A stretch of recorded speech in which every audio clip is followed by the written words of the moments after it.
Hi friends, வணக்கம். Welcome to ஊர் சமையல். இன்னைக்கு என்ன வீடியோ பார்க்க போறீங்கன்னா, இன்னைக்கு வந்து கொழுக்கட்டை தான் பார்க்க போறீங்க. நான் வந்து ஒரே மாவில் பார்த்தீங்கன்னா 3 விதமான கொழுக்கட்டை செய்யலாம் அப்படின்னு முடிவு பண்ணியிருக்கேன். 2 கார கொழுக்கட்டை, 1 ஸ்வீட் கொழுக்கட்டை தான் செய்ய போறேன். ரொம்ப ஈஸியாக செஞ்சிடலாம். வாங்க நம்ம எப்படி செய்யலாம்னு பார்க்கலாம். கொழுக்கட்டை செய்யறதுக்கு பார்த்தீங்கன்னா நான் வந்து ஒரு கப் அளவுக்கு பச்சரிசி ஊற வச்சுருக்கேன். ஒரு 3 ஹவர்ஸ் போல் ஊற வச்சு ரெடியாக வச்சுருக்கேன்.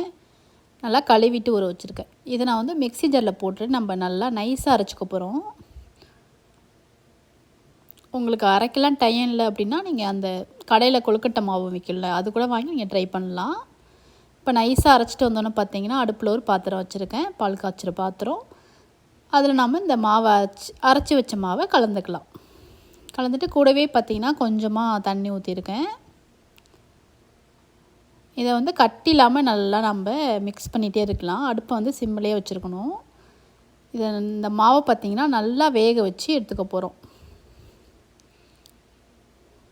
ஆனால் இது கட்டிப்படும். ஆனாலும் நம்ம கொஞ்சம் அடுப்பை சிம்மிலே வச்சுட்டு நல்லா இந்த மாதிரி மிக்ஸ் பண்ணிக்கலாம். இப்போ ஓரளவுக்கு நல்லா திக்காயிடுச்சு. இந்த நேரத்தில் கொஞ்சமாக உப்பு போட்டிருக்கேன். அடுத்தா பார்த்திங்கன்னா ஒரு 3 ஸ்பூன் அளவுக்கு தேங்காய் பூ போட்டிருக்கேன். இன்னும் கொஞ்சம் நேரம் கூட நம்ம நல்லா மிக்ஸ் பண்ணிக்கலாம். இன்னும் கொஞ்சம் கூட நமக்கு நல்லா திக்காகணும்.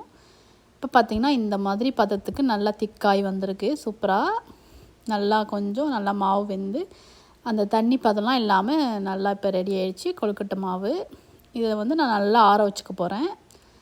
ஆற வச்சதுக்கப்புறம் பார்த்திங்கன்னா கொஞ்சமாக வந்து கையில் நெய் தடவிட்டு நல்லா இதை பிசைஞ்சு வச்சுக்க போகிறேன். இந்த மாதிரி கட்டிலாம் ஏதாவது சின்னது பெருசாக இருந்தால் நல்லா நம்ம இந்த மாதிரி ஈவனாக நல்லா பிசைஞ்சு எடுத்துக்கலாம். நம்ம இந்த மாதிரி வீட்டில் மாவு ரெடி பண்ணி அந்த கொழுக்கட்டை செஞ்சோன்னா டேஸ்ட் நல்லாயிருக்கும். அது இல்லாமல் அந்த கொழுக்கட்டை சாப்பிடும்போது நல்லா சாஃப்டாக இருக்கும். நமக்கு ரொம்ப அழுத்தமாக அந்த கல் மாதிரிலாம் இருக்கும்ல, அந்த மாதிரிலாம் இருக்காது. ரொம்ப டேஸ்ட்டாக இருக்கும். இப்போ பார்த்திங்கன்னா இந்த மாதிரி நல்லா சப்பாத்தி மாவு மாதிரி நல்லா பிசைஞ்சு எடுத்துட்டேன். நான் வந்து குட்டி குட்டியாக இந்த மாதிரி கொழுக்கட்டை ரெடி பண்ணி வச்சுக்க போகிறேன். நான் வந்து இன்றைக்கி பால் கொழுக்கட்டை அப்புறம் கார கொழுக்கட்டை செய்ய போகிறேன். சரி, எல்லாத்துக்குமே ஒரே ஷேப்பில் இந்த மாதிரி ரவுண்ட் ஷேப்லேயே பண்ணி வச்சுக்க போகிறேன். நமக்கு பிடிச்ச மாதிரி எப்படி வேணாலும் பண்ணிக்கலாம். ஆனால் இந்த பால் கொழுக்கட்டைக்கு அந்த கார கொழுக்கட்டைக்கெலாம் இந்த மாதிரி போட்டால் நல்லாயிருக்கும். சின்ன சின்னதாக இருக்கும்போது சாப்பிட்றதுக்கு நல்லாயிருக்கும். இதே மாதிரி எல்லாமே ரெடி பண்ணி வச்சுக்கலாம்.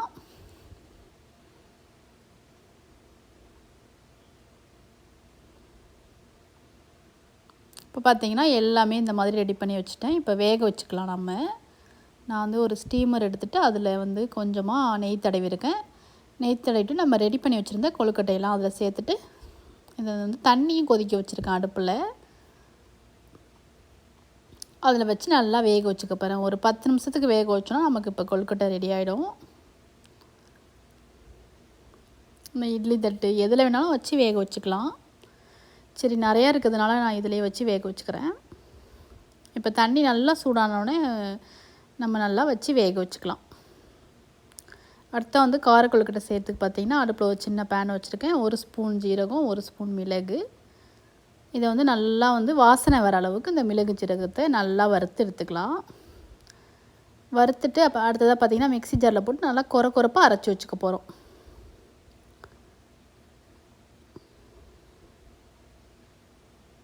அடுத்த பார்த்திங்கன்னா நம்மளோட கொழுக்கட்டையும் இப்போ செம்மையாக ரெடி ஆகிடுச்சு. இதை நம்ம எடுத்து வச்சிடலாம். அடுத்தா வந்து பால் கொழுக்கட்டை செய்கிறதுக்கு கொஞ்சமாக பார்த்திங்கன்னா பால் ஊற்றிருக்கேன். பால் நல்லா இப்போ சூடாயிடுச்சு. சூடானோன்னு பார்த்திங்கன்னா நான் வந்து கொஞ்சமாக வந்து கொழுக்கட்டை இதில் சேர்த்துக்கிறேன். அடுத்தா பார்த்திங்கன்னா 1 டம்ளர் அளவுக்கு தேங்காய் பால் அதையும் ஊற்றிருக்கேன். இப்போ இனிப்புக்கு ஏற்ற மாதிரி அச்சு வெல்லப்பாவு நான் வந்து நல்லா கரைச்சி வச்சுருந்தேன். அந்த மண்ணெலாம் இல்லாமல் நம்ம இனிப்புக்கு ஏற்ற மாதிரி அந்த அச்சு வெல்லப்பாகும் ஊற்றி நல்லா மிக்ஸ் பண்ணியிருக்கேன். கூடவே பார்த்திங்கன்னா கொஞ்சமாக ஏலக்காய் பொடியும் சேர்த்துக்கலாம் வாசத்துக்காக.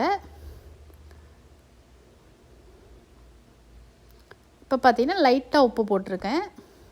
ஒரு 3 ஸ்பூன் அளவுக்கு அரிசி மாவையும் கரைச்சி வச்சுருந்தேன். கொஞ்சம் அது திக்காக இருந்தால் தான் நமக்கு சாப்பிடும்போது நல்லாயிருக்கும். இந்த மாதிரி கொஞ்சம் நேரம் போல் நல்லா கொதிக்க வச்சுக்கலாம். கொதிச்சோன்னு பார்த்திங்கன்னா கொஞ்சமாக கூட நான் வந்து மேலாப்பில் அந்த தேங்காய் பூவை தூவி இறக்குனா நம்மளோட சூப்பரான பால் கொழுக்கட்டை செம்மையாக ரெடி ஆகிடுச்சு, நல்லாயிருக்கும். அடுத்தா வந்து அந்த கார கொழுக்கட்டை செய்கிறதுக்கு பார்த்திங்கன்னா அடுப்பில் ஒரு கடாய் வச்சுருக்கேன். 1 ஸ்பூன் அளவுக்கு நெய் போட்டிருக்கேன். கொஞ்சமாக கருவேப்பிலை. நான் வந்து இந்த இட்லி பொடி இருக்குல்ல அதில் தான் செய்கிறேன். இட்லி பொடி கொழுக்கட்டை. ஒரு 3லேருந்து ஒரு 4 ஸ்பூன் போல் இட்லி பொடி போட்டிருக்கேன். கொஞ்சமாக கூட நான் எடுத்து வச்சுருந்த கொழுக்கட்டையும் மிக்ஸ் பண்ணிக்கிறேன். அவ்வளோதான். ரொம்ப சிம்பிளாக இருக்கும். டேஸ்ட் ரொம்ப சூப்பராக இருக்கும். அதை மிக்ஸ் பண்ணி இறக்குனா நம்மளோட சூப்பரான நம்ம இட்லி பொடி கொழுக்கட்டையும் ரெடி ஆகிடுச்சு. தேங்காய் உங்களுக்கு வேணும் அப்படின்னா நீங்கள் போட்டுக்கலாம். வேண்டாம் அப்படின்னா கூட போட வேண்டாம். நான் கொஞ்சமாக தேங்காய் போட்டிருக்கேன். அவ்வளோதான். அடுத்த கொழுக்கட்டையும் இப்போ ரெடி ஆகிடுச்சு. இன்னொரு கொழுக்கட்டை செய்யறதுக்கு பார்த்தீங்கன்னா அதே கடாய் வச்சுருக்கேன். நெய் ஊற்றிருக்கேன். கூடவே பார்த்தீங்கன்னா நம்ம மிளகு ஜீரகம் நுணுக்கி வச்சுருந்தோம்ல அதையும் போட்டுட்டு கொஞ்சமாக கருவேப்பிலையும் போட்டுக்கலாம். நல்லா வாசனையாக இருக்கும். எடுத்து வச்சுருந்த கொழுக்கட்டையும் சேர்த்துக்கலாம். நல்லா மிக்ஸ் பண்ணி இறக்குனா நம்மளோட சூப்பரான இந்த கார கொழுக்கட்டையும் ரெடி ஆகிடுச்சு. மிளகு ஜீரக கொழுக்கட்டை. தேங்காய் பூவும் கொஞ்சமாக நான் போட்டுக்கிறேன். அவ்வளோதான். சூப்பராக இருக்கும். ரொம்ப டேஸ்ட்டாக இருக்கும் இந்த 2 கொழுக்கட்டையுமே. அப்புறம் நம்ம பால் கொழுக்கட்டை சொல்லவே வேண்டாம். ரொம்ப டேஸ்ட்டாக இருக்கும். ஒரு 2 ஹவர்ஸ்க்கு அப்புறம் அந்த பால் கொழுக்கட்டையை சாப்பிட்டா ரொம்ப சூப்பராக இருக்கும். கண்டிப்பாக இந்த 3 விதமான கொழுக்கட்டையை கண்டிப்பாக ட்ரை பண்ணி பாருங்கள். ரொம்ப டேஸ்ட்டாக இருக்கும். ட்ரை பண்ணி பார்த்துட்டு உங்களோட கமெண்ட்ஸை எனக்கு தெரியப்படுத்துங்க.